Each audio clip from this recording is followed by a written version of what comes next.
Pernah nggak sih kalian dengar suara orang jualan di tengah hutan saat mendaki gunung? Suara yang datang entah dari mana. Terdengar jelas seperti di pasar tradisional, padahal nggak ada satupun orang di sana. Cerita ini datang dari jalur pendakian Candi Ceto, Gunung Lawu.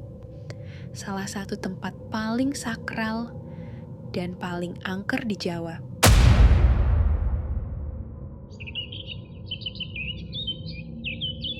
Gunung Lawu dikenal bukan cuma karena pemandangannya yang indah, tapi juga cerita-cerita mistis yang menyelimutinya.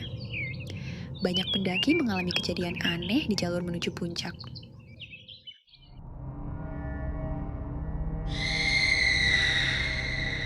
Di pos 5 jalur Candi Ceto, ada sebuah lokasi yang dipercaya sebagai pasar gaib. Banyak pendaki yang mengaku mendengar suara pedagang menawarkan dagangan.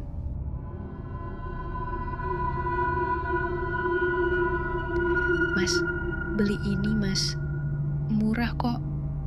Suara-suara itu terdengar dari balik kabut. Tapi ketika dicari, tidak ada siapa-siapa di sana.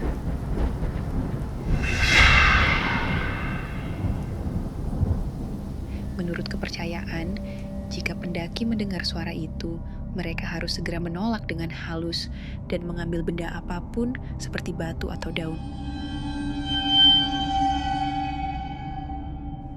Lalu, mereka harus melempar uang ke arah suara pedagang. Biasanya uang receh. Ini sebagai bentuk pembayaran agar tidak diganggu. Beberapa pendaki yang mengabaikan aturan ini mengalami hal aneh.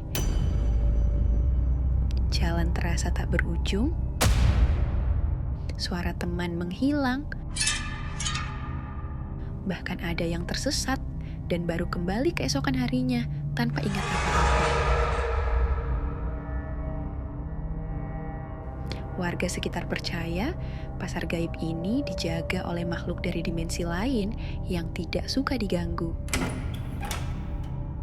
Mereka tidak jahat selama kita tahu aturan tak tertulisnya.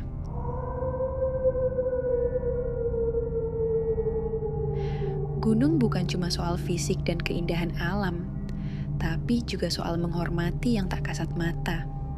Kalau suatu hari kamu mendaki Gunung Lawu dan mendengar suara pasar di tengah kabut, ingat cerita ini. Pernahkah kamu mengalami hal serupa saat mendaki? Atau mendengar cerita seram lainnya dari gunung-gunung di Indonesia? Tulis di kolom komentar. Jangan lupa like, subscribe, dan aktifkan lonceng notifikasi untuk cerita horor lainnya. Dan ingat, tetap sopan, bahkan kepada mereka yang tidak terlihat.